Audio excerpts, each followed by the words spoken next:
Hello, brother or sister. Cosmin here, and there's a there's a reason why I'm saying brother or sister. And in this video, I'll be talking about mental health. So, if you would have asked me, if you would have asked me back in 2015, Cosmin, do you believe in mental health? I would have told you that's a lot of BS.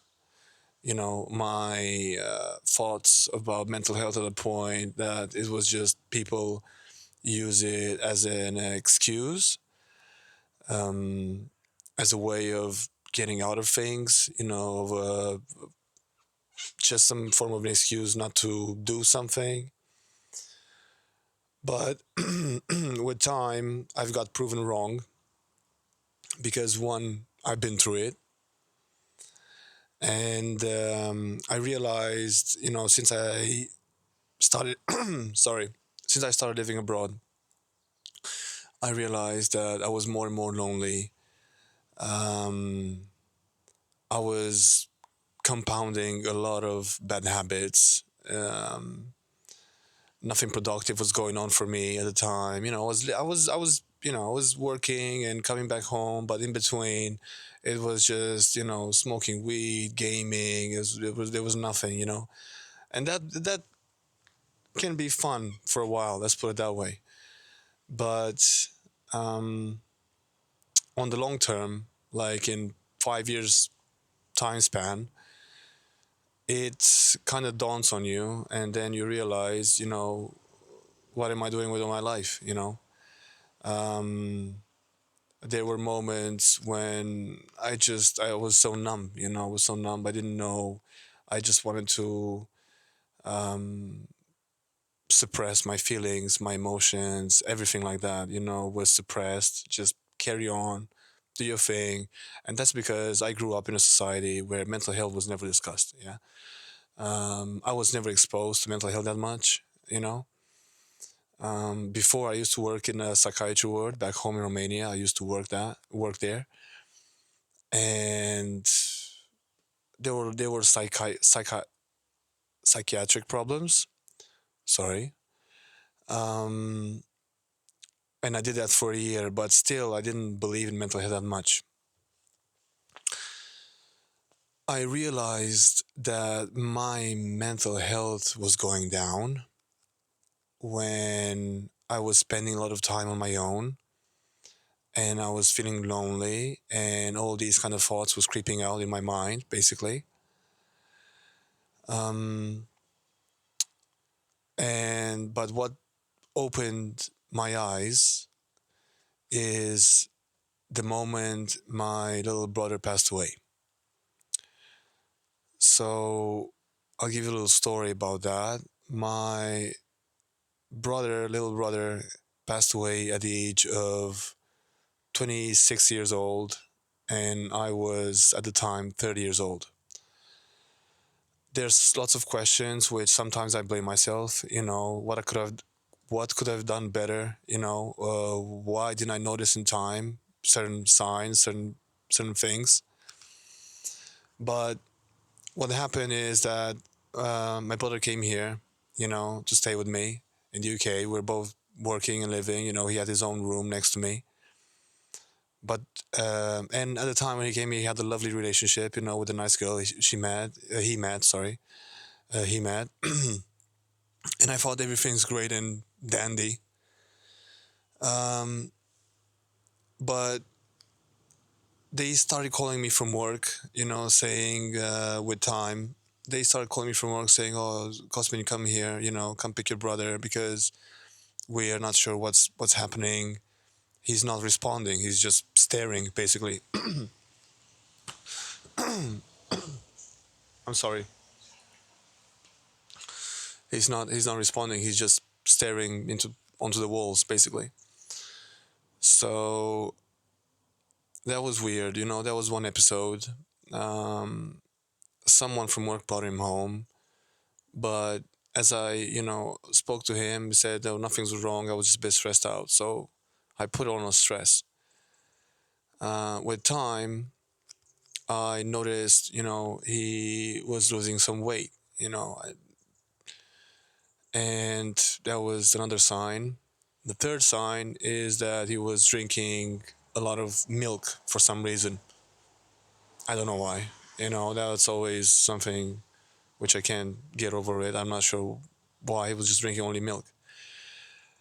As as we, as I was approaching my birthday on on being 30, I was doing a barbecue at the share house, everything. My brother was there. He came out. I was doing a barbecue with a couple lads, cracking a few beers and just enjoying a barbecue.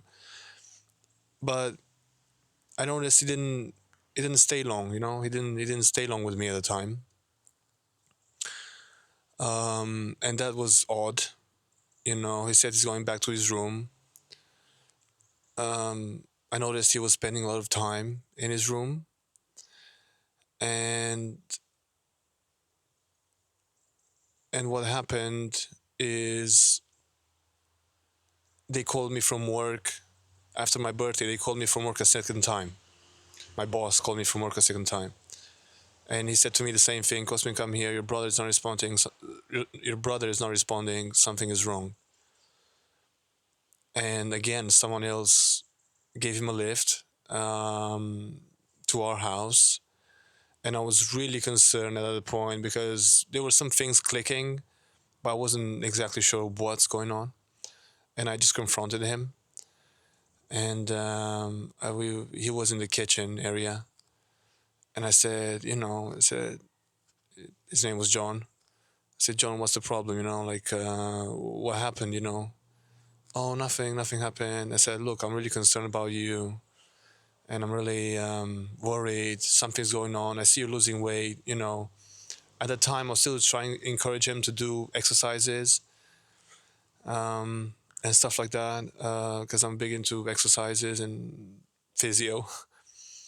And he told me, no, nothing's wrong. And I just pushed it. I just insisted, please tell me what's going on. I'm really concerned about you. But I just pushed it in a very not aggressive way because my brother was different type of character to me. So you you had to knew how to approach him. Otherwise, he would become a turtle. He will shell up and he will never open. So I approached him. I insisted in a very good way, say approachable way, caring way. And I said to him, I'm really worried. I'm concerned. What's going on? Please tell me. And he didn't say anything. He just stood there. Just blank. Nothing. And I asked him, "Are you stressed? Is it something about the work?" Still no response. And a minute afterwards, complete silence. He just bursted in tears. Basically, he burst in tears and hugged me like really tight, and said to me, "I love you, I love you, I love you," and he was really emotional, He said, "I love you." And I couldn't understand because I never had that reaction from him ever in my life. Like 26 years, since we know each other, I know him. I never seen that reaction from him, like such a deep emotional reaction towards me, crying and saying to me he loves me. So I said to him, I hugged him back, obviously, and I said, "Look, I love you too. I love you too, buddy. You're my little brother, and I know sometimes I may seem tough on you. I may seem mean or anything like that, but my heart is with you. I love you to the core of my heart. I would never do something wrong to you, and no matter how difficult I may present myself, sometimes, not all the time, sometimes, actually." His friends, were always kind of like not, jealous, because his friends had brothers as well, and they was like envious on you know, our relationship. I wish your brother was like that, telling him, I wish I had like your kind of like communication and your relationship like that. So yeah, he had that burst of emotion, in the kitchen area with me, hugged me and saying I love you. And and he wiped his tears. Basically, I helped him calm down, and I said, "Are you okay now?" I said, "Yeah, I'm fine. I'm fine." So he calmed himself, and I was shocked. I was shocked. I was shook as well at the same time about that response, emotional response. And next day, I went to my boss. I said, "Look, my brother, he's very stressed out. Something is wrong with him. I'm not sure. Maybe it's the stress. Maybe something is going on. I'm not sure. So please, can you give him time off?" And my boss immediately said, "Yep, no problems, Cosmin. He can have all the time off he needs to recover. That's fine." I told him that day, like, look, because I put on a stress, I told him, like, look, little brother, I spoke with the boss and he gave you time off, and everything's fine. If you want, you can go back home a bit, back home in Romania. I mean, you can spend some time with the family, with the parents. Maybe you need some time off a bit, and then you can come back. You can always come back. There's no problem. So I thought he took the idea well. I spoke to him calmly about it because, as I said, I know how to approach him and everything like that. And he seemed, more relaxed in himself that day. And I thought it was going well. That day he met, after that, I had that conversation with him in the morning. He met his girlfriend and they spent some time together. I went back to my room. And that day, my gut feeling, as I was approaching evening towards nighttime, my gut feeling was like telling me something is really wrong. When your gut feeling tells you something like something is really bad, you know. And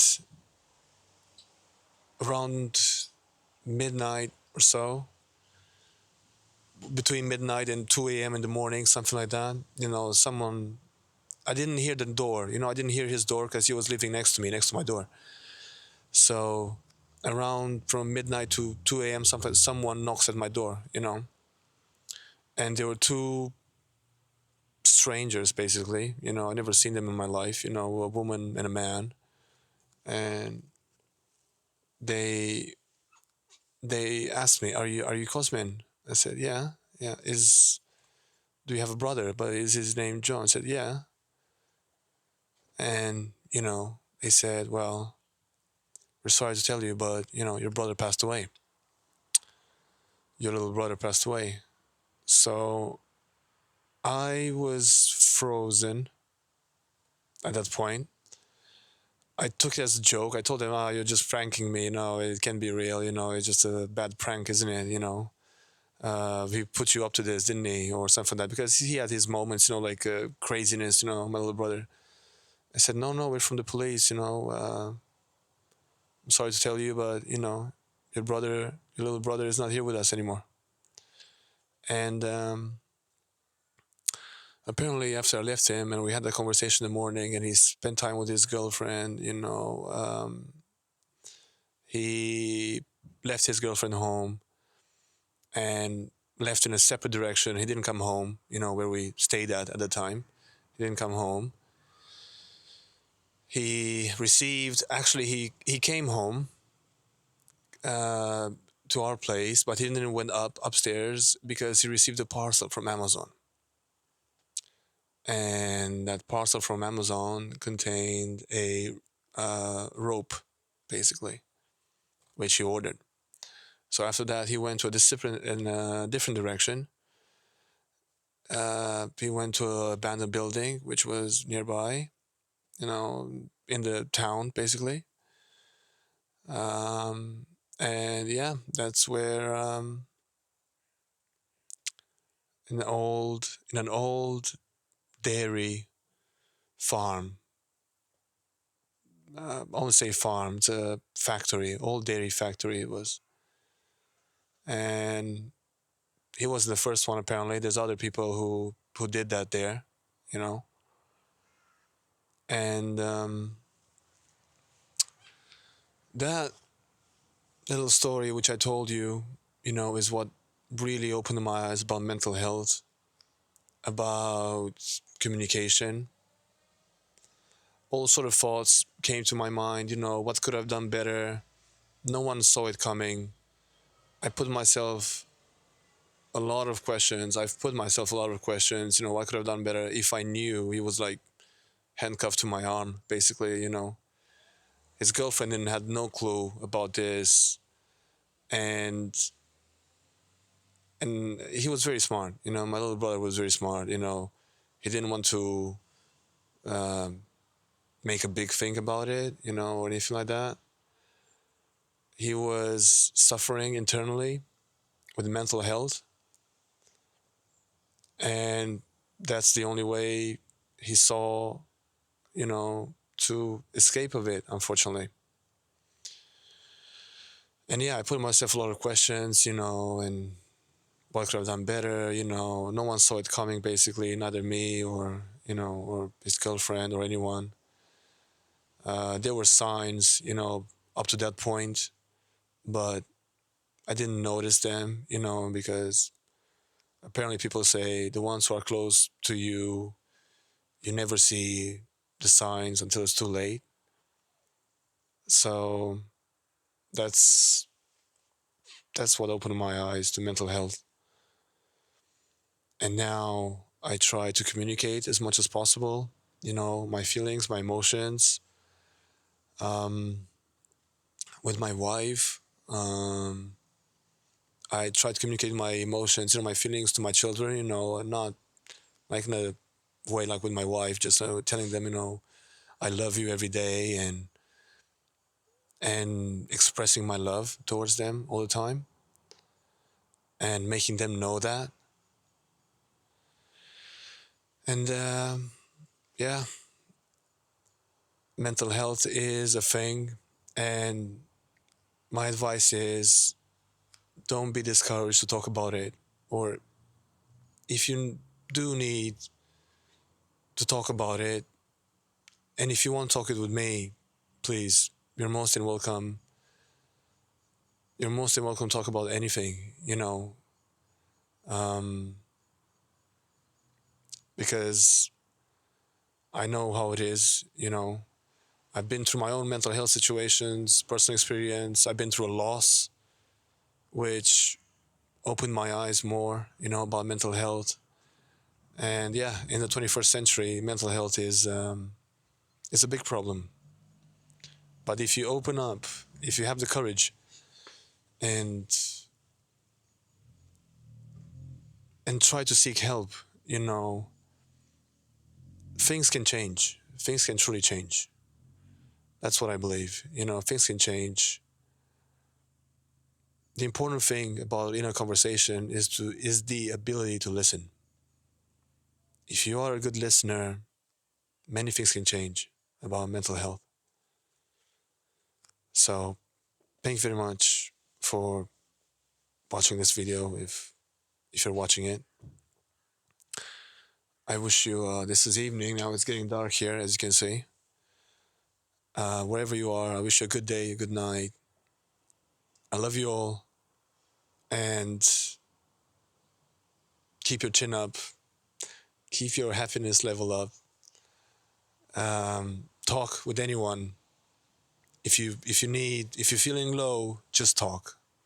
Good or bad, the way you want to express it, just talk. Don't keep it in. Don't be a tumble dryer. Don't put your don't put your thoughts in here and just tumble dry them like that. It's no good. It's absolutely no good. So thank you very much, and all love. Take care.